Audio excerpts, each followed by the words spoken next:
Eu sou diretor do Circo Mínimo, que é uma companhia que já está completando 32 anos. Eu dirigi vários espetáculos para o Circo Mínimo e alguns para outras companhias, né? Eu dirigi dois espetáculos na Austrália, para o NICA, a National Institute of Circus Arts, e eu co-dirigi um espetáculo na Inglaterra, junto com outras pessoas lá para o Circus Space, e dirigi espetáculos no Brasil, né? Essencialmente de circo contemporâneo, eu acho, né? Então, Rodrigo Mateus, me diz uma coisa, como foi que tu chegou ao circo ou o circo chegou a ti? Como foi esse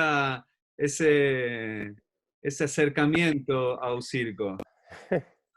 Eu, desde os 15 anos, eu entrei no teatro amador aos 15 anos, e mergulhei no teatro profissional aos 20. Aos 22 eu tive uma experiência não muito boa. Eu entrei numa certa crise, eu estava frustrado, e eu entrei na faculdade, e depois de entrar na faculdade, eu descobri que foi aberta a escola de circo em São Paulo.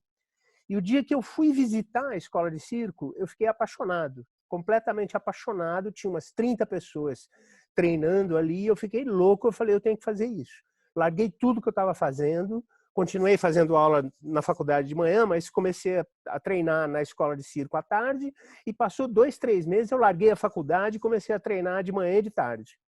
Aí eu virei artista, enfim. E depois de uns 3 anos envolvido profundamente na escola, enfim, treinando, né? E pensando no circo, criando coisas, etc. E ainda trabalhando como ator em teatro, em publicidade, que eu fazia um pouco às vezes, eu comecei a pensar o que fazer com essa minha paixão pelo circo. E aí eu tive a oportunidade de participar, junto com a escola, de um festival na Europa, na França, e aí eu vi alguns exemplos do circo novo na época. Eu vi um espetáculo do Arcaos, eu vi umas pessoas brincando na rua, misturando circo com teatro. Eu falei, claro, é isso que eu tenho que fazer, né? E aí eu comecei a misturar, comecei a pensar coisas. Nessa mesma viagem eu escrevi meu primeiro espetáculo, e desde então eu não parei mais. Quer dizer, o circo foi uma coisa que entrou na minha vida arrebatadoramente, né? Porque o teatro não dava conta dos meus desejos. Quando tu disse estava na universidade, que tu estava cursando? Artes cênicas. Artes cênicas. Artes cênicas na USP. Na Isso. USP. Uhum. Isso. Mas eu fiz 6 meses. E quando tu treinava, quais foram tuas especialidades de técnica circense? Eu fiz quase tudo, mas a especialidade eram os aéreos, particularmente trapézio de voos, que é muito ruim, né, para você criar espetáculos que misturam circo e teatro. Eu nunca consegui, mas eu fazia trapézio de voos, e isso me abriu muitas portas no exterior, por exemplo, na Inglaterra. Mas eu fiz doble trapézio, trapézio fixo, trapézio em balanço, corda lisa, malabares, acrobacia, cuspir-fogo. O resto eu fiz medianamente, né? Cama elástica, pirâmide, enfim. Acho que é isso.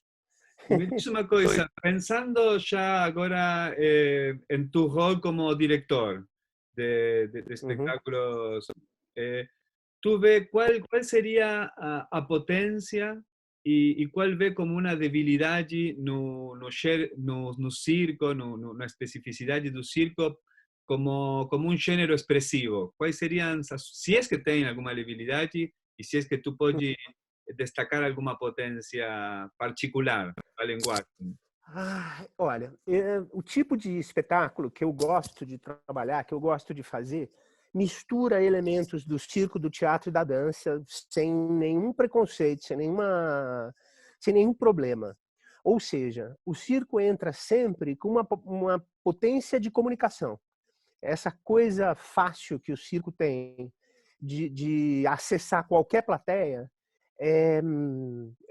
para mim é muito importante. Eu sempre tento usar isso.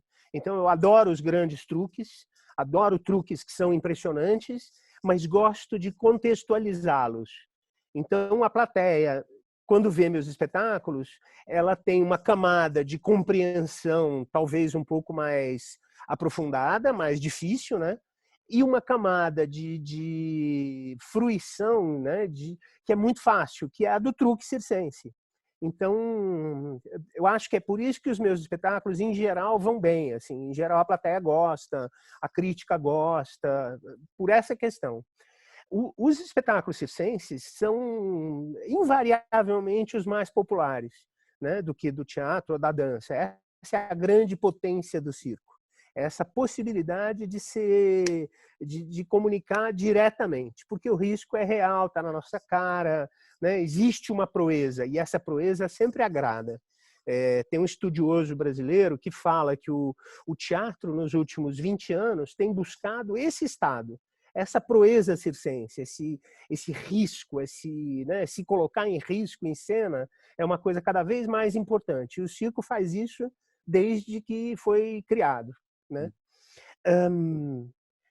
A debilidade, eu acho, são as questões de produção. Para você conseguir fazer um espetáculo circense e principalmente ensaiar um espetáculo circense, você precisa de condições, precisa de segurança e de um espaço muito grande. E essas condições físicas, altura, colchão, lonja, entende, né? Lonja. Sim, perfeito, perfeito.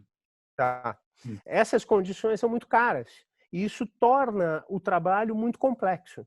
Eu tive uma época que eu era co-diretor de uma escola de circo e a gente dizia isso. Escola de circo não dá dinheiro. Assim, se não tem apoio público, ela não tem como existir. Porque é tudo muito caro, né? É tudo muito grande, tudo muito perigoso. Você tem que trocar o equipamento o tempo todo. Senão você corre riscos que são imensos. Né? E não vale a pena isso. Enfim, mas eu acho que a linguagem realmente é muito, ela é muito potente porque ela tem essa capacidade de comunicar. Eu vou dar um exemplo. Eu fiz um espetáculo uma vez, foi meu segundo espetáculo com o Circo Mínimo, e eu concebi e atuei. Eu não era o diretor, mas eu fiz a criação, que era uma versão do Prometeu acorrentado, só que eu adaptei o texto para ser um monólogo, que eu falava com a plateia, inclusive falava diretamente com a plateia, tratando, né, o público como vocês, os humanos. E só que eu fazia amarrado pelos pés. Eu criei uma polaina que eu amarrava nos tornozelos e eu fazia no ar o tempo todo, em vários momentos pendurado de ponta cabeça, eu subia na corda, eu me balançava, depois de um tempo de encenação, eu descobri que eu podia subir na corda e me pendurar na estrutura onde estava amarrada a corda. E eu ia lá para um canto, e daí eu me jogava, e gritava, enfim. Virou um grande espetáculo, era um monólogo que eu fazia, que eu fiz esse espetáculo durante, acho que 20 anos na minha vida. Parei durante um tempo, voltei agora há pouco. Esse ano que eu acho que eu parei de vez, porque eu estou muito machucado, muito velho. Mas esse espetáculo, uma vez, eu apresentei na rua em Brasília, numa cidade periférica do Distrito Federal, Ceilândia, se não me engano, às 11 horas da manhã, numa praça, ao lado de uma escola. Era um programa de circulação de espetáculo público e tal, e levaram uma escola de crianças de 6 a 9 anos, uma coisa assim. E essas crianças assistiram. E o tempo todo eu estou falando o texto da tragédia grega, adaptado, mas texto em voz, em segunda pessoa, do plural, vós sabeis, e por aí vai. E aquelas crianças não tinham experiência para acompanhar aquele texto, de jeito nenhum. Mas elas grudaram no espetáculo por causa do circo, porque eu estava no ar, eu estava a 5, 6 metros de altura, pendurado pelos pés, me jogando, balançando, ficava de ponta cabeça, subia de novo, me enrolava, Eu fazia um monte de acrobacias aéreas que agradavam a plateia. No final do espetáculo, essas crianças vieram falar comigo e vieram me perguntar e falaram: você é Jesus Cristo? Eu falei: meu, eles entenderam tudo, porque eles não têm o repertório para entender a mitologia grega. Mas, a partir do repertório que eles têm, eles entenderam a analogia, né? E ficaram, e fruíram do espetáculo. Então, acho que isso é o circo, né? Que bom, que ótimo, que ótimo. Olha, eu já estava pensando, eu acho que tu já respondeu a coisa que eu estava pensando em te perguntar, mas eu acho que tu pode ampliar um pouco mais. Uhum. E sobre os relatos, ¿no? Si eu pensaba, y eu já pregunté para outros criadores, si tem algunos relatos específicos para circo, si tem coisas que dá para fazer em Sim. circo e outras que não, e tu me fala de Jana de vez em Prometeu, uma tragédia grega, eu acho que o leque já tu abriu bastante de primeira. Uhum. Mas É. aí vai o assunto. Se tu pode falar sobre as possibilidades do circo como linguagem narrativo. Se tu pode Uhum. acessar a qualquer relato, pode ser contado através do circo, através do gênero. E aproveito para te perguntar se esta obra que tu falou recém, Prometeu, estava enquadrada dentro do gênero circense ou era teatro era circo para você ou estava anunciada como circo? Você está abordando vários temas. Eu acho que se eu não esquecer nada, eu posso falar meia hora. Tá, Mas, pode ir tranquilo, hein? Que é um prazer. tá. Bom, primeiro, quando eu criei esse espetáculo, existiam pouquíssimos espetáculos que misturavam circo e teatro no Brasil. Eu criei esse espetáculo em 1993. Tinha pouquíssima coisa que fazia isso. Então, eu chamava de circo e teatro. Se havia um edital público de teatro, eu entrava no edital público de teatro. Na verdade, na época não existiam editais públicos para circo. Então eu dizia que era teatro sem nenhum problema, mas para mim sempre foi circo, sempre foi o ponto de partida é o circense. Quando eu tive a ideia de fazer o Prometeu, na verdade um amigo meu sugeriu que eu fizesse o Prometeu. Ele falou: você tem que fazer isso num trapézio e tal. Eu comecei a pensar. A primeira coisa a se pensar para encenar o Prometeu é o aparelho. É como montar isso circense, né? O que eu vou usar? Vou usar um trapézio? Vou usar uma corda? Vou usar duas cordas amarradas no meu pé? Isso eu fiquei pensando durante um bom tempo antes de sentar e escrever, antes de sentar e começar a ensaiar, né? A definição de circo ou teatro é um problema da mídia e do poder público, né? É um problema quando a gente quer divulgar o que a gente faz e não quando a gente está fazendo. Quando a gente está fazendo, a gente quer o melhor dos dois, né? Quem diz que no circo não se pode usar texto, mas eu quero usar texto, então eu vou usar. Então eu vou fazer teatro. Mas no teatro não se fica pendurado? Tá, então quero ficar pendurado, eu vou fazer circo, né? Essa mistura, não, né? Qual é o problema? Então, para mim, nunca houve muito. Eu nunca consegui ser muito claro sobre o que eu fazia, porque não me interessa ser muito claro, me interessa fazer os dois. Isso politicamente, inclusive, é importante, né? E aí é engraçado, porque eu fiz mestrado em circo, né? Sobre a história do surgimento das primeiras escolas de circo em São Paulo, os primeiros grupos brasileiros, e a minha orientadora, talvez você se conheça, a Hermínia Silva, Não. ela fala muito que o circo surgiu do teatro, ele vem do teatro, né? O teatro tá na alma do circo. Então, não dá para separar, nunca dá para separar. E a gente definir o que é circo e o que é teatro é muito difícil. Então, no próprio mestrado, eu postulo isso, né? Que é uma frase até de um amigo meu, que circense é aquele que se diz circense e que tem alguém no seu entorno, na sua comunidade, que aceita esse fato. Se você se diz circense e alguém fala, ele é circense, pronto. Então, eu sou o circense daquele lugar. E tudo bem, né? Vai ter gente que vai me questionar, bom, né? A gente é questionado por tantas coisas. um,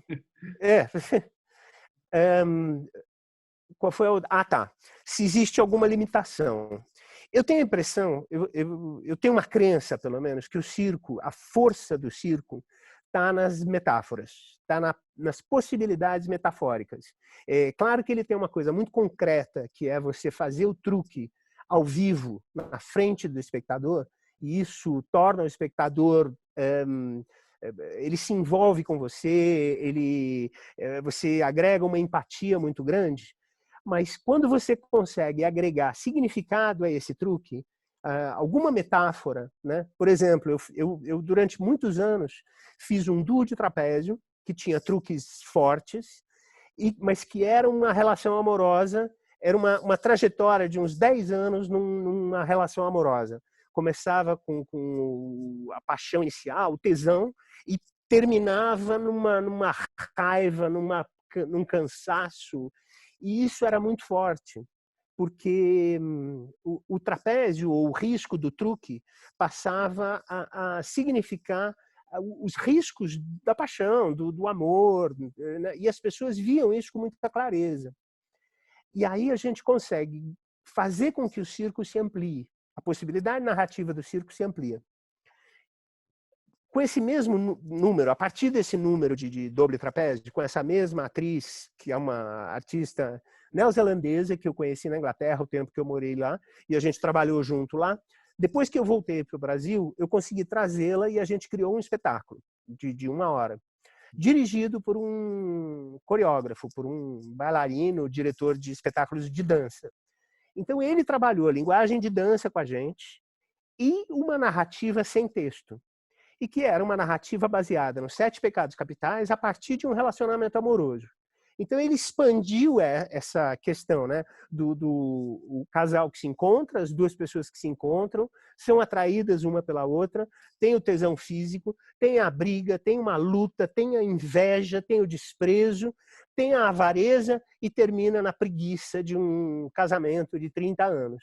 Uhum. E era muito forte, porque a gente não usava texto, e a gente usava muito circo. Tinha corda lisa, tinha trapézio duplo, tinha trapézio em balanço, tinha a cena da ira, né, que era a briga. Era uma cena de acrobacia, que a gente pulava um no outro, se jogava, um subia no outro e pulava em cima. Aí eu jogava ela, pulava em cima dela, ela saía da frente, pulava em cima de mim, eu erguia com ela no ombro, ela jogava ela de novo. Tinha uma violência, entendeu? Então o circo conseguia, ele, pra gente pelo menos, né? Ele era a linguagem que permitia a gente dar formato a essas metáforas. Eu ter que dar um tapa na cara dela ou ela dar um tapa na minha cara, por exemplo, né? Eu acho que tem espetáculos, tem obras que elas são melhores encenadas se elas não usarem o circo. Deve ter, né? Claro. Tem obras que não me atraem. Assim, eu leio e falo, bom, super legal, mas não é o meu estilo, sei lá. Eu tenho, deixa eu fazer um parênteses, né? Eu tenho uma limitação que é a comédia. Não é o meu forte, eu não sou palhaço, nunca fui. Eu já fiz algumas coisas cômicas, mas eu não sou bom de comédia. Então, quando o espetáculo é cômico, em geral eu peço a ajuda de algum palhaço, alguém que saiba isso, saiba dirigir isso, para trabalhar essa parte nos meus espetáculos. Mas não é o meu forte.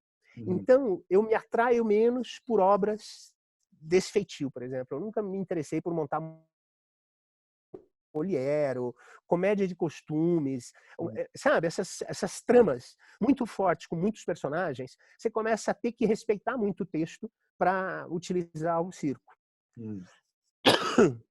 Então, talvez nesse sentido, o circo seja um fator limitante nessa área. De resto, depende do que você consegue usar o circo como fator de metáfora, fator simbólico, sei lá, eu não acho que tenha muita limitação, não, fora isso, né? Isso eu digo para mim, para o tipo de trabalho que eu faço, né? O que mais que você perguntou? No, no, por Falou mais enquanto, alguma coisa, não? con respecto aos gêneros e às possibilidades do linguagem, eu acho que tu foi, Uhum. foi encarando todos os pontos. Me diz Ah, Martim, sim, fala. desculpa, só complementando agora, eu lembrei de outra coisa.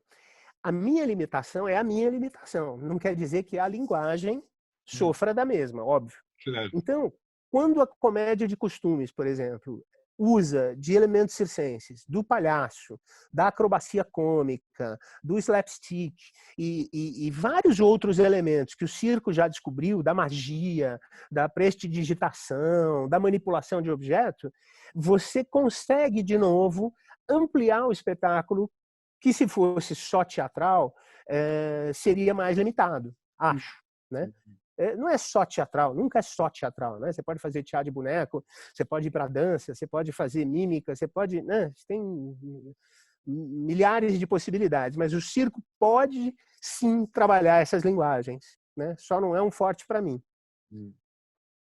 Eu quero depois, no decorrer do diálogo, eu acho que vou tentar voltar a este ponto para falar sobre Tá. algumas coisas, quizás políticas, culturais que afetam o circo, mas quero continuar por enquanto dentro dos relatos, dentro da parte mais artística. Uhum. E a partir destas questões, tu falou várias vezes dos truques e de relatos fortes, como Prometeu, ou como Dos Siete Pecados Capitais, onde tem uma intenção narrativa forte. Como tu vê, como tu trabalha com teus actores, com teus circenses, a relação entre a personagem e a técnica ou o número. Eh, digamos, quando o personagem tem que ir a fazer o número e partindo da base de que o artista circense muitas vezes treina muito mais seu número que a abordagem a personagem, não? Tu és trapecista, tu trabalhas na cama elástica, tu és malabarista e eu sou Sim. malabarista. Depois, para entrar em uma situação dramática, em uma Uhum. afectação dramática, talvez seja como difícil, diferente a linguagem aí. Essa Sim. tensão entre a técnica circense e a É. afectação dramática do personagem. Uhum. Ó, como diretor, eu sempre vi espetáculos circenses como, mesmo o artista circense mais clássico, ele tem um jeito de fazer que é dele e não é dos outros, né? Você vê um trapezista, por mais que ele seja muito parecido com a maioria dos outros que a gente já viu, ele tem o jeito dele, o jeito de agradecer, o jeito de balançar a perna, né? Ele tem uma característica que é pessoal. Eu sempre tento buscar essas características e expandir, ampliar isso, para que ele se mostre cada vez mais. Isso é um trabalho difícil, demorado, e que acrobatas e trapezistas, aerialistas, trampolinistas, né, são mais duros nisso. Eles são mais difíceis de serem quebrados, né? Mas, por exemplo, em número de trapézio fixo, que você está sozinho, o número de corda lisa, corda fixa, né? É mais fácil você achar nas transições dos truques a movimentação que seja específica daquele artista. E aí é que eu acho que está a chave da personagem, né? Ao mesmo tempo, é muito difícil achar bons artistas circenses e teatrais. Aqui no Brasil, pelo menos, eu tenho uma dificuldade muito grande em achar pessoas com um treino semelhante ao meu, que é de um ator dramático, ao invés de cômico, que nós temos um monte de grandes palhaços que sabem técnicas circenses, mas que sempre vão para a comédia. sempre puxam para comédia. E Uhum. eu monto espetáculos mais sérios. E para fazer os meus espetáculos é muito difícil achar quem faça o que eu imagino ou quem me substitua. E Uhum. essa é uma grande dificuldade. Mas é o trabalho, né? Essa é a busca. Essa tensão é um grande fator limitante na criação, para mim, assim, hoje, né? Mas Então, eu sempre falo. eu quero entrar en aquele pequeño espacio que acho que tem entre esa afectación poética, por ejemplo, para que tal vez, si tú tienes una personaje que está pasando por una afectación de tristeza, de desolación, y ten que ir a hacer un truque, donde precisa más concentración, como ese instante, digo, tú en esa tensión, tú prioriza a técnica de circo ou prioriza o relato, a técnica teatral? Se tu puder falar um pouquinho sobre isso, né? Tá, é difícil isso, porque a técnica de circo sempre faz exigências hum, no sentido de você não errar, de você conseguir performar o truque, né? Fazer um mortal parado. Você tem que se concentrar, você tem que saltar, você tem que jogar o braço, você tem que concentrar. Agora, o que você faz imediatamente antes e imediatamente depois é seu. A possibilidade que você tem de juntar essas coisas, ou na hora que você inspira para jogar o seu braço e ainda trazer essa carga da personagem, da emoção que você está trazendo, por mais que seja de mentira, né? Que seja uma brincadeira, você finge trazer, é a capacidade do bom ator, do bom artista, né? Para mim, tanto a interpretação, a emoção, a comunicação com o público através de uma emoção, tanto isso quanto o truque estão na respiração. Então, se eu respiro e eu deixo o sentimento aparecer quando eu solto o ar, o meu sofrimento, e aí eu salto, eu consigo, de certa forma, misturar. Mas ainda assim eu tenho que fazer o salto com precisão, senão eu quebro o pescoço. Você sabe disso, né? Claro, claro. Claro que no malabares, por exemplo, um bom malabarista, ele vai conseguir desconectar os braços e algumas partes do corpo do que ele faz com o rosto, com a respiração, com o tronco. Então aí você vê, sei lá, eu lembro de grandes malabaristas que começaram a investigar, contar histórias enquanto jogam malabares e fazem truques. E é bárbaro, é muito legal ver esses caras. A capacidade deles de fazer isso bem depende de você conseguir brincar, se divertir ao entrar nesse estado, né? Não sei, eu sinto isso, assim. O mais belo é quando você vê um truque sendo feito com essa emoção, com essa qualidade. Que é um pouco o que eu digo, você usar o truque para traduzir uma metáfora, uma simbologia, uma sensação. Isso é muito forte. E quando você opta por fazer um triplo, você tem que abrir mão da emoção, né? É quase impossível você conseguir colocar alguma emoção ou um trapezista ou um acrobata fazendo um triplo salto mortal, porque ele tem que estar muito envolvido, muito concentrado. Então vale a pena você abrir mão do triplo, faz um duplo, ou faz um mortal simples, mas com mais emoção. E isso é um jogo o tempo todo, né? Dá para fazer sei lá, uma queda, uma pirueta inteira para o pé no trapézio fixo. Dá, mas eu vou ter que perder meu foco, eu vou ter que parar, me fixar, fazer ponta de pé. Não, então não vamos fazer isso. Vamos fazer meia pirueta, mas vamos manter essa carga que você descobriu no personagem. Eu tô sempre por aí. E esse jogo é o mais divertido na criação. Que hora que você abre mão pelo truque, abre mão da emoção, que hora que você consegue encaixar o bom truque mantendo a emoção, ou não, ou você fala, não, tá bom, aqui a gente relaxa e a gente assiste um grande truque, porque a gente também gosta de truque.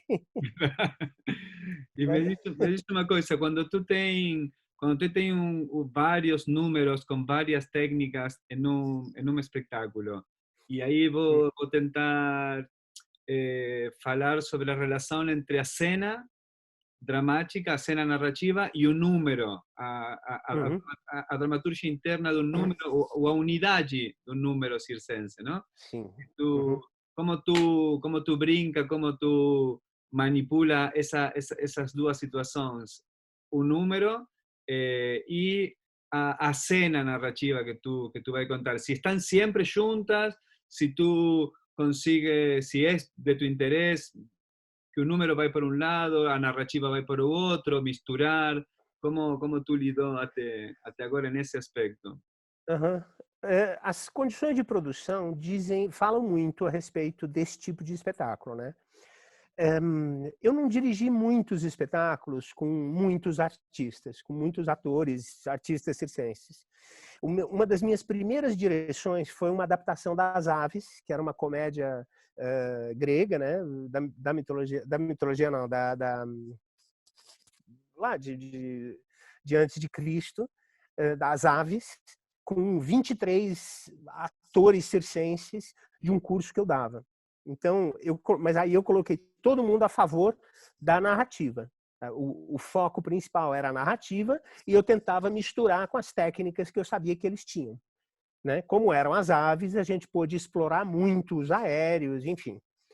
Agora, em geral, quando você trabalha um grupo de artistas, cada um com um número, o que eu tento buscar é uma unidade, alguma unidade.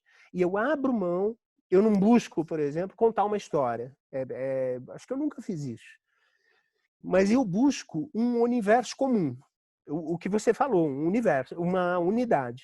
Então, tá, vamos fazer esse circo acontecer não num espaço onírico vago, mas todo mundo está na cidade. Então, vamos inserir elementos urbanos em todos os números e achar vinhetas de conexão entre os números que enfatizem isso ainda mais. Então, a gente começa a brincar com o tema na criação ou na adaptação desses números. As duas direções que eu fiz na Austrália tinham isso, tinham temas. Eu não conhecia os elencos, mas eles, ao chegar lá, eu vi o que eles podiam fazer. Eu vi as técnicas que eles tinham, que eram incríveis. E aí eu propus um tema e eles toparam e a gente começou a desenvolver isso, né? Algumas ideias eu que dei, eu com a equipe de criação, outras ideias eles trouxeram e a gente foi brincando com isso. Alguns números ficaram praticamente iguais. Outros números a gente criou do zero. Por exemplo, tinha um número de aros chineses que a gente fez com o elenco inteiro, eles não tinham esse número, e a gente montou esse número como sendo uma luta de duas gangues. Cada uma ficava de um lado e as invasões para o espaço do outro eram uma atitude de enfrentamento. Então, o tempo todo eles ficavam indo e voltando de um lado para o outro e enfrentavam o grupo e aí voltavam, cada vez de um jeito. Foi um jeito que funcionou, né? Tinha um outro número, por exemplo, que era um número de parada de mão nas canes, né? O cara tinha uma cane média, uma cane mais alta e uma cane bem alta, que ele começava subindo aqui assim, ele subia, ia até uma parada de uma mão, aí ele baixava e depois ele fazia os 4 tijolinhos, terminava com uma mão, jogava tudo e aí caía no banquinho. Era um numeraço. E a gente falou, bom, não dá para mexer na técnica. Então, o que a gente fez? A gente botou teoricamente, uma esposa dele, gritando com ele o número inteiro, arrumando as roupas dela, né? E dizendo que ia embora porque ele era um egoísta, um puta cara chato, escroto, que só pensava nas coisas dele, e ela ia embora, e no final ela vai embora. E ele faz o número inteiro com ela gritando. Esse tipo de contraponto é muito bacana, é muito interessante e é possível ser feito sem você interferir tanto no truque, né? Esse número especificamente, ele tinha que fazer um esforço maior para se concentrar, mas ele fez tudo igualzinho ele faria no número que ele tinha e fazia em todos os lugares, enfim, vendia para espetáculos, circos, festas, etc., né? Ou seja... Fala. Tomando como ejemplo este número que va a nos servir para tentar pensar y para tentar reflexionar sobre ese asunto. O artista de circo, tu fala das metáforas, é muito interessante a abordagem. Mas, nesse caso, do paradista de mano fazendo todo o truque, nós chamamos de muletas, essas diferentes alturas, Sim. sim, não? Uhum. Os tijolinhos, e Sim. a cena composta com uma personagem de fora dando dramaturgia, dando uma diferente dramaturgia a um Sim. número. Mas, como funciona para ti a o artista? Sempre é um artista de circo que pode fazer isso? Como funciona a metáfora dentro do número? Que é o trapecista? São artistas? Ou são... Como entram os elementos circenses em Aham. uma metáfora donde, para, se é preciso justificar, se não é importante, se a cena tem sua própria força e pronto. Si tú consigues falar un poquinho sobre eso, no para una respuesta, pero sí para algunas impresiones. Aham. Depende da obra, eu acho. Depende do trabalho que foi feito. Nesse trabalho, por exemplo, a gente não se preocupou em definir quem eles eram. Cada um era si mesmo, mas a gente não tentou trazer essa ideia de que eles são artistas e vão viver situações, entendeu? Então essa cena do casal, não, é um cara que na casa dele faz esse número de parada de mão, como se ele ouvisse, como se ele ficasse lendo livros ou escrevendo o dia todo. É só uma atividade egoísta, individualista, digamos, entendeu?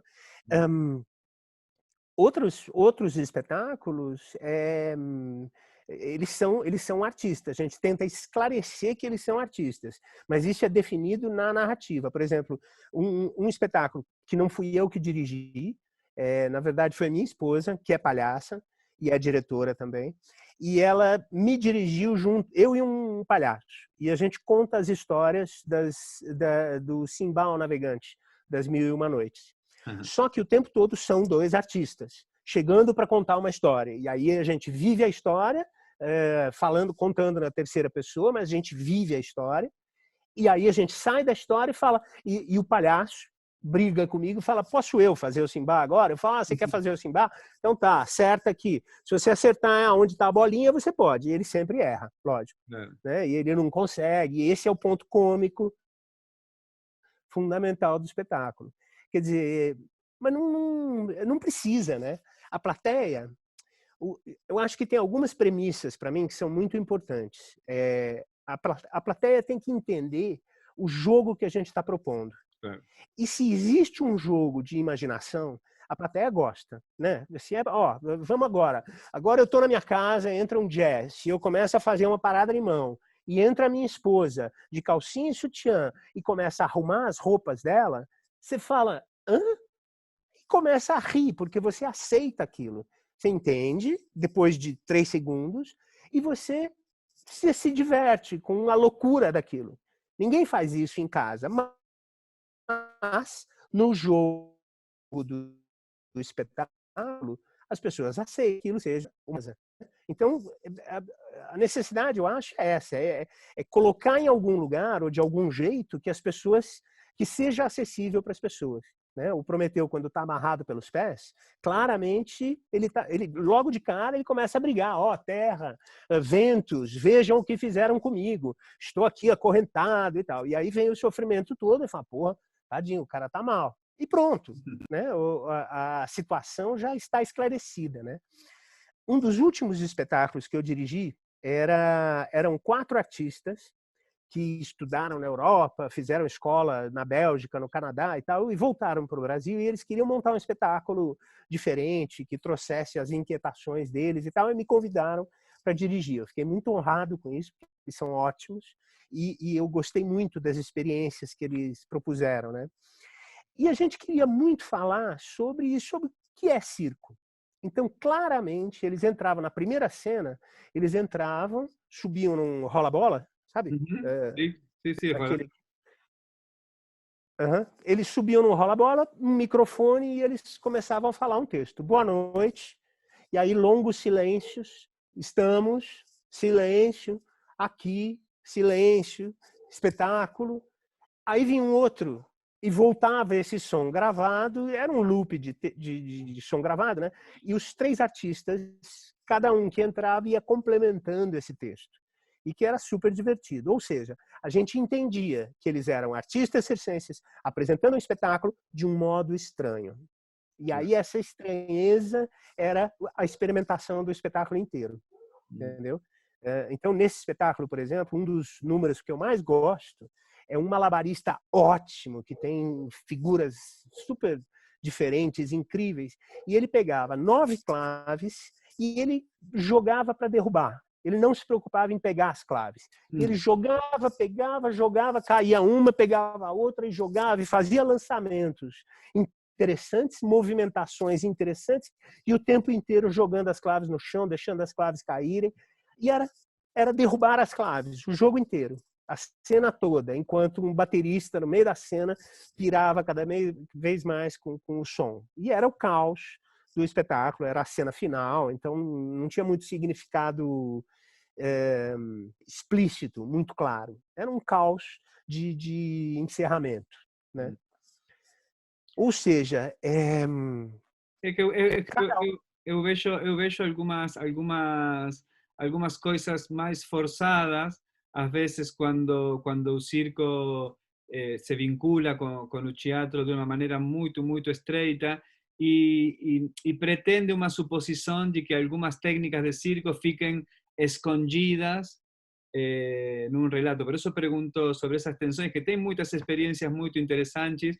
Por exemplo, consigo imaginar a da parada de mão com a mulher xingando, e acho que tem uma dramaturgia muito forte, que a técnica de circo está segura, está aproveitada e está potenciada, e ele não tem que fingir que está trocando uma lâmpada do não tem como uma dramaturgia em cima do número. A dramaturgia está na cena e resgata o circo com maior força. Por isso, às vezes, eu entro nessas que eu acho muito interessante. Tem algumas sacadas muito, muito boas, mas também como este novo circo está começando, ainda não temos, ou ainda não tem não? A possibilidade de experiência. Entendi. Por isso me interessa. A ver alguma outra que tu tenha por aí para brincar. Sim. Martim, eu tenho a impressão que a lógica por trás é um pouco a lógica do teatro físico, do Jacques Lecoq, do Philippe Gaulier, que é usar o circo como metáfora, como para a gente ver a técnica e imaginar outra coisa, e não para a gente ilustrar alguma coisa.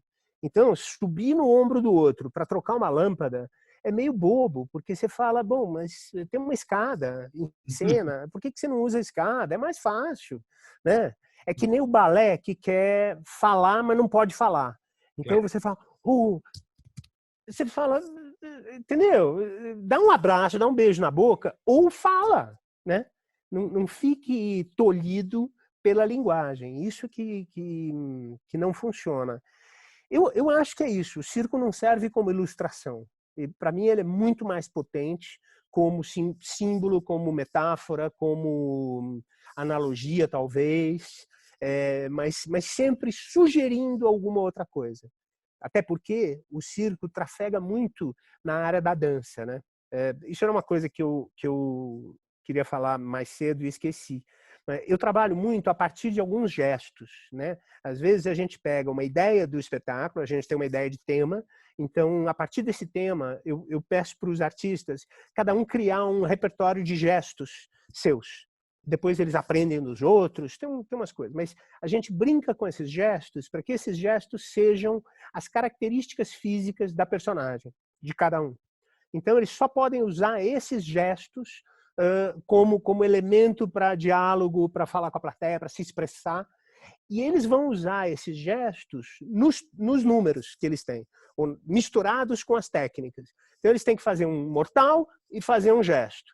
E conforme ele vai repetindo esse gesto ao longo do espetáculo, isso vai se tornando a característica dele. E a plateia começa a entender isso. Ah, aquele gesto é, é aquela personagem. Então, a plateia começa a gostar, a repetição pode levar à comédia, e você consegue criar uma narrativa meio vaga, mas não, existe uma narrativa visual. Isso é mais forte do que tentar ilustrar situações que poderiam ser feitas sem o circo. Eu acho muito mais potente fazer o que só o circo pode fazer, né? E aí o exemplo é esse: subir no ombro de alguém para trocar uma lâmpada, não precisa, né? Eu acho é melhor subir no ombro de alguém para falar sobre a opressão. Aí eu acho mais interessante, por mais que já tenha sido muito dito, mas, né, é mais interessante. Escuta, Rodrigo, só para te esclarecer uma coisa, agora que a conversa está ficando um pouco mais agitada e empieza a ter como uma afectação, se tu quiser volver sobre algum assunto, tranquilo, não tem... Não, Tá bom.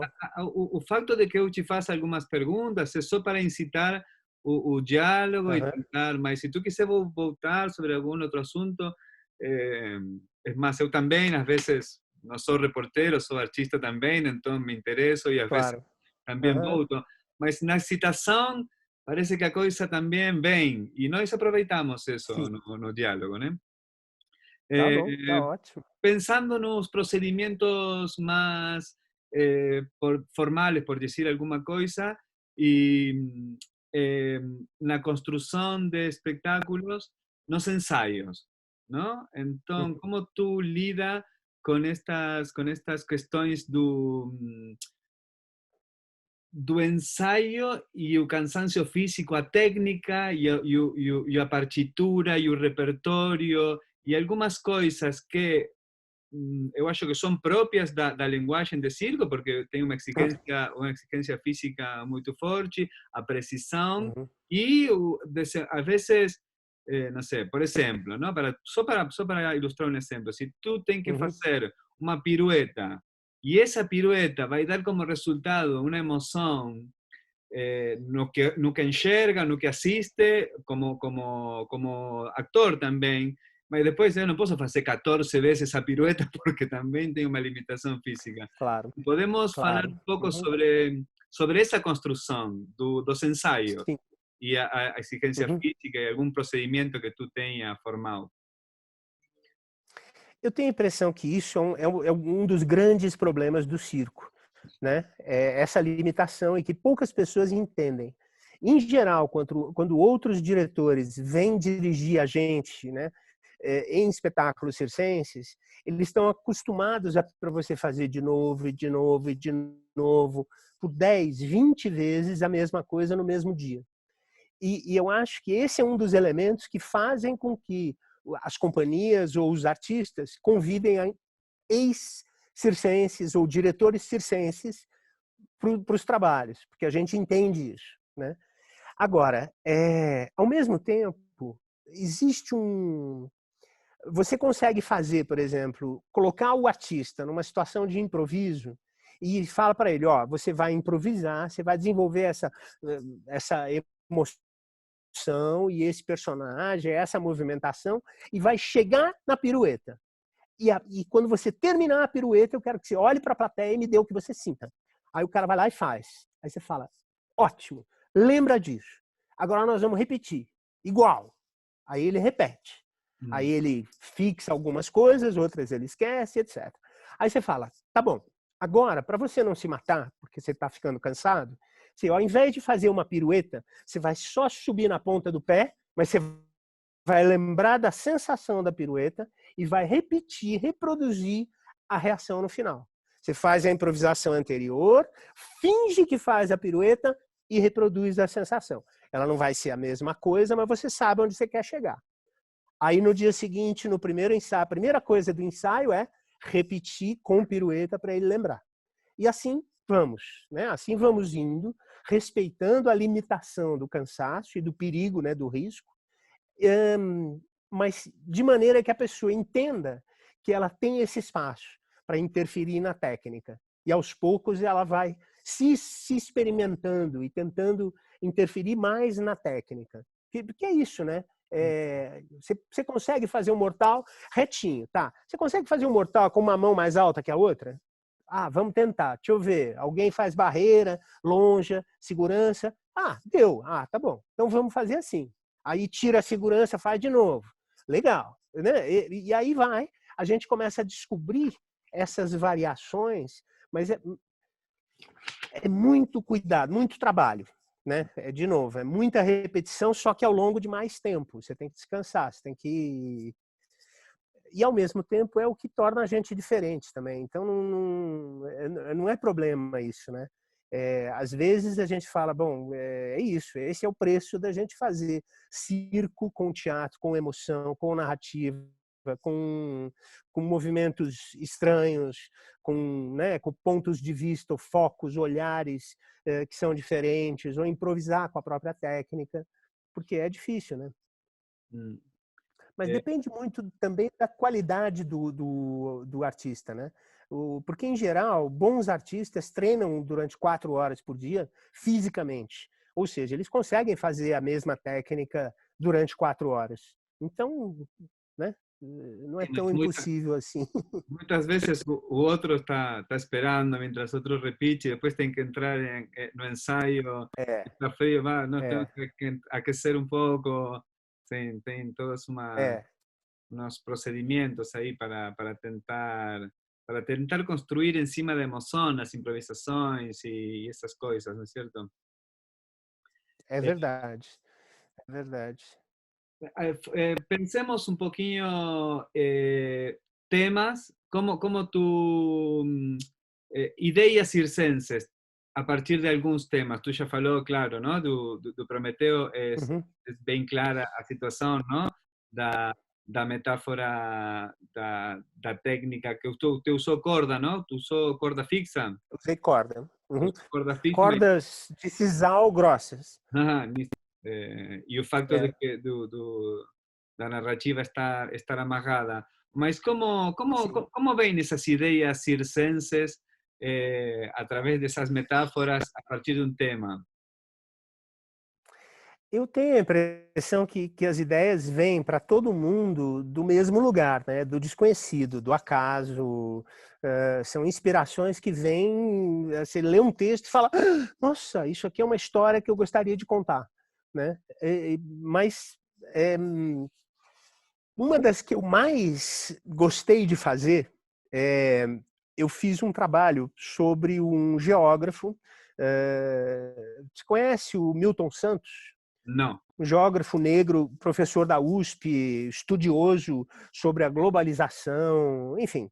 Eu montei um espetáculo com 6 artistas circenses, e atores, bailarinos, etc., sobre um livro que tratava da globalização nos tempos atuais. Foi dificílimo e eu cometi muitos erros, mas foi muito legal traduzir conceitos de geografia contemporânea, política, né, geografia política mesmo, em termos de imagens circenses.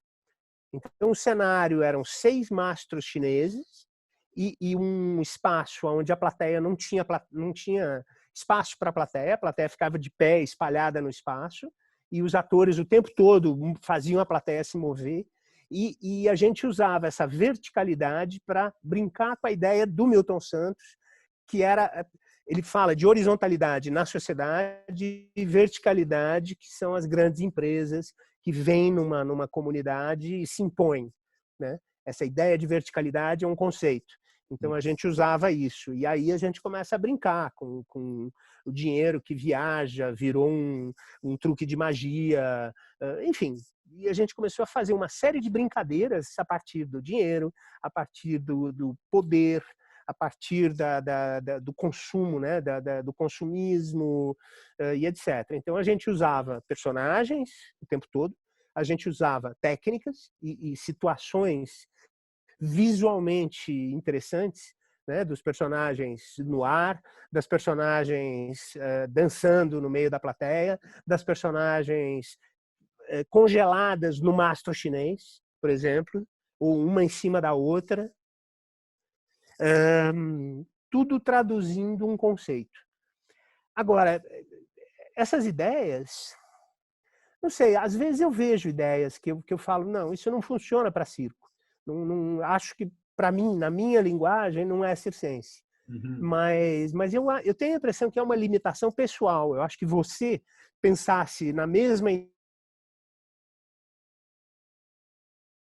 você ou outro, né? Depende de cada um de nós. Eu acho que o fato da gente pensar como um circense. Vou fazer um parênteses aqui. Uhum. Uma colega minha, que é uma pesquisadora também, bailarina e circense, ela gravou uns áudios, uns vídeos, perdão, uns depoimentos com pessoas, com amigos, e ela me entrevistou.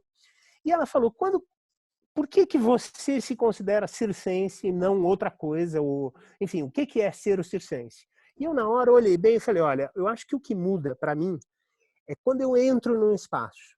A primeira coisa que eu faço é olhar para cima. É ver se tem ponto de ancoragem, se eu consigo pendurar alguma coisa, que altura que eu tenho, dá para fazer malabares, né? Dá para fazer báscula. Que espaço é esse? Né? A gente tem esse viés. O ator tradicional, ele vai entrar lá, vai falar, vai ver a acústica. A gente não está nem aí com isso, né? O circo não tem acústica, é uma merda. Então, a gente está preocupado com a técnica, né? Nesse caso. Então, eu acho que este olhar é um olhar circense. E toda a produção, toda a criação é conduzida por esse pensamento. Este outro espetáculo, que eu conto as histórias do Cimbal Navegante, a gente fez com estruturas triangulares de bambu, que estão ficando conhecidas no mundo todo. Tem, né, triângulos de bambu que se usa para fazer ocupação física, etc. A gente criou um jeito delas serem móveis. Elas abrem, fecham, dobram, viram. E a gente contou as 7 viagens do Cimbal Navegante usando esses grandes objetos como objetos animados. A gente manipula para criar a sensação de ilha gigante, baleia, serpente, árvore, e por aí vai. E muitos navios, né? Claramente é uma história. E muita gente acha que aquilo é teatro. Mas o ponto de partida foram as estruturas, a forma de amarração das estruturas e a ocupação dessas estruturas. A gente subir nelas, ficar de ponta cabeça nelas, usar, apoiar, saltar sobre elas. Um segura numa ponta, o outro puxa a estrutura e o outro levanta. Você entende? Sim, sim. Esse é o ponto de partida do processo criativo. Então, isso é muito determinante, né? Esse, pelo menos, é um jeito que eu penso, né? Eu sou muito dos aéreos. Os aéreos são muito fortes para mim, né? Então, eu acho que as ideias, elas estão aí, elas provavelmente podem ser feitas de qualquer maneira. Só que cada artista encontra as ideias que lhe dizem respeito, né? Com as suas limitações, né? Me dice una cosa, Rodrigo, pensando, ¿cuándo es que un proyecto circense ci motiva? Quali sono as coisas que un progetto circense ci dà una motivação para encarar? Eu acho que a relevância política do momento, né, a relevância do tema ou da situação e a qualidade dos artistas, né? Toda oportunidade de dirigir um espetáculo é bacana, é legal. Se é uma ideia que eu tenho e que me atrai, enfim, é a minha ideia, eu quero fazer, é legal. Mas se eu sou convidado para fazer uma obra e a gente encontra uma ideia, um tema, uma coisa que seja potente, seja relevante e me diga, né, me fale ao caralho, que é uma expressão que a minha mãe postiça usava, né, que me dá tesão mesmo, que me emocione, né? Eu dirigi um espetáculo de um casal, era um espetáculo com temática LGBTQ+. Uhum. E eu nunca trabalhei com esse tema, não é um tema que eu domine. Eu não conheço muito. Claro que eu conheço, mas eu não, né? Eu falo, mas eu vou dirigir isso e não é melhor achar outra pessoa? Não, não. Você é legal, você vai saber, você vai aprender. E realmente, eu fui aprendendo. E a gente foi trabalhando todo o material técnico que os dois artistas tinham a partir dessas premissas e a partir do meu próprio aprendizado. E eles me ensinavam as coisas. E isso me deu uma alegria profunda trabalhar. Ainda que a gente tenha tido algumas dificuldades e tudo, porque as dificuldades fazem parte, né? Mas quando a gente está nos dias atuais e é convidado para fazer um trabalho com essa necessidade, com essa premência de falar de um tema tão importante, para mim é maravilhoso. Eu acho que é isso, sabe? Lá, voltando, vou te pegar uma coisa que tu falou lá no começo, que eu tinha escrito por aqui, quando tu falava sobre a mistura,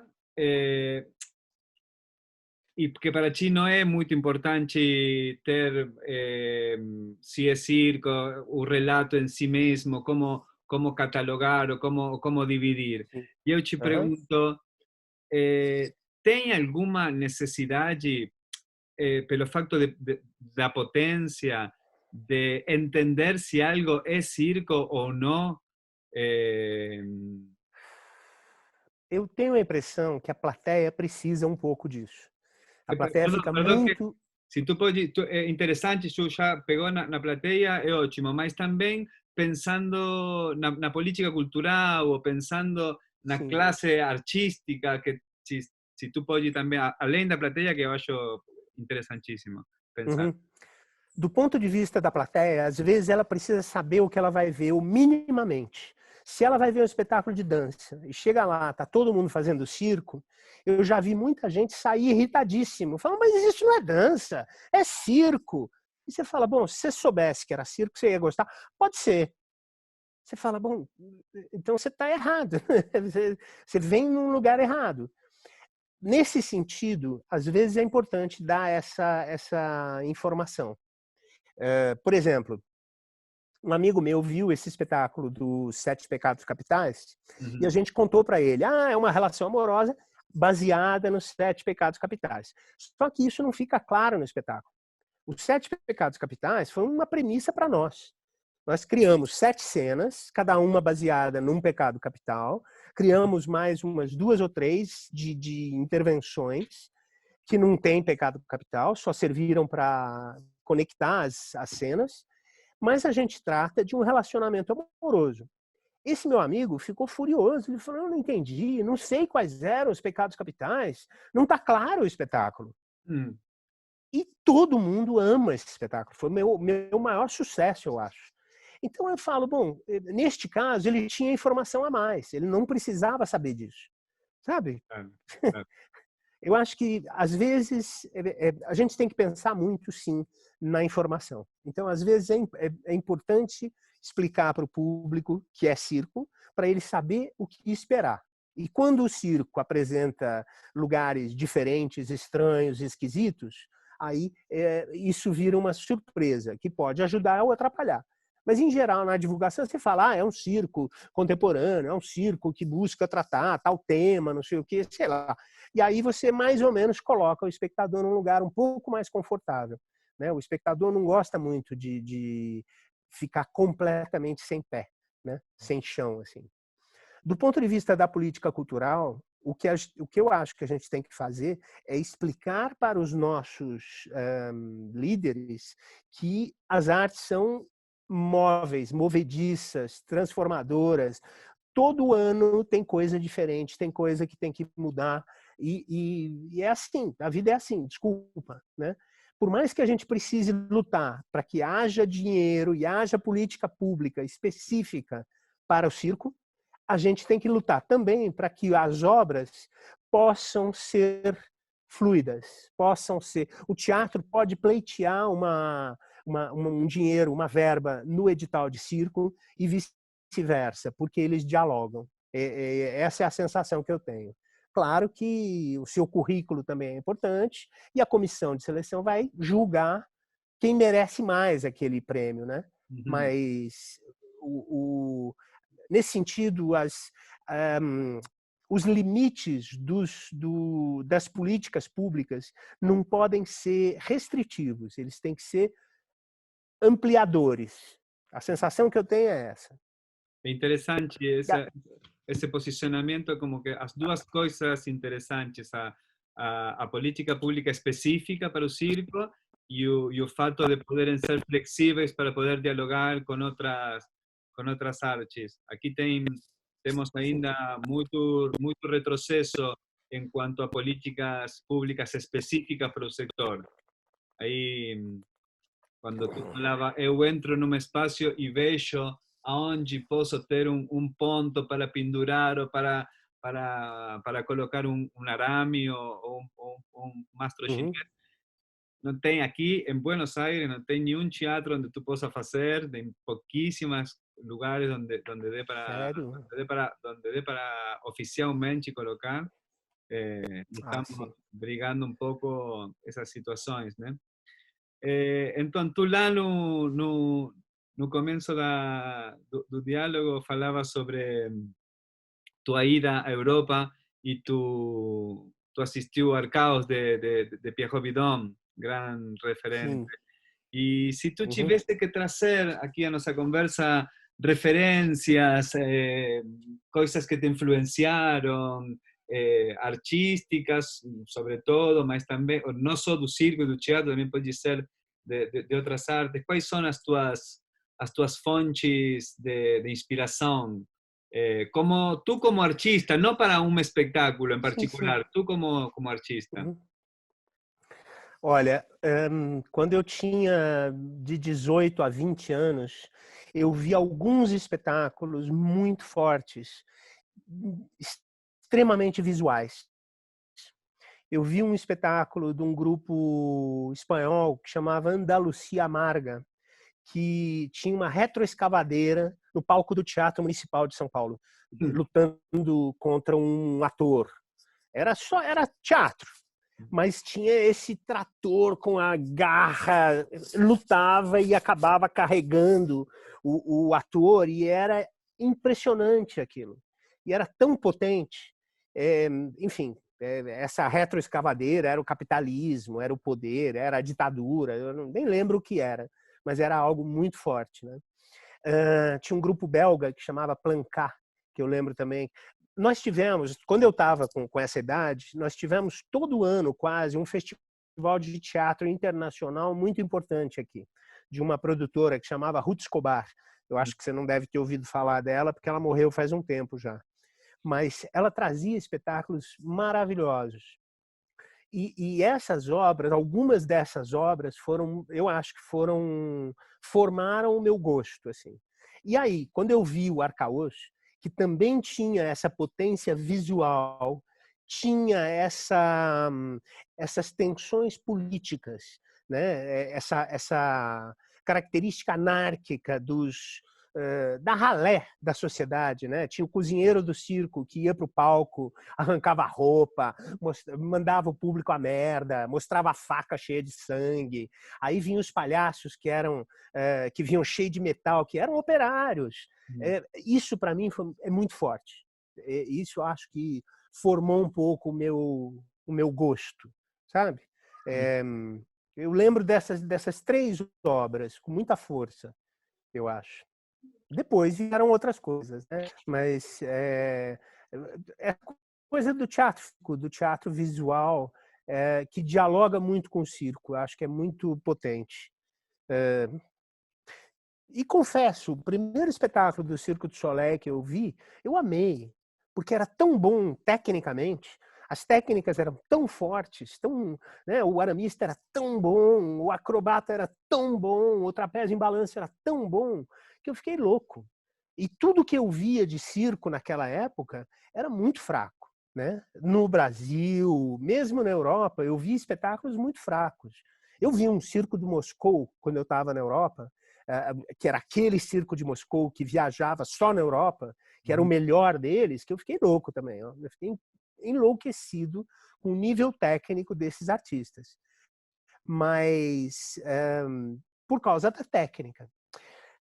Tem um número que eu nunca mais esqueci, de um circo russo, que era o número de trapézios de voos, que eram 2 grids, um ao lado do outro, uma rede imensa que cobria os dois, e eles faziam os números tradicionais, só que os truques tradicionais, só que todos os truques de pirueta, eles ao invés de gruparem e fazerem um corpo esticado, com a perna junta e o braço fechado, né, ou aqui, eles abriam.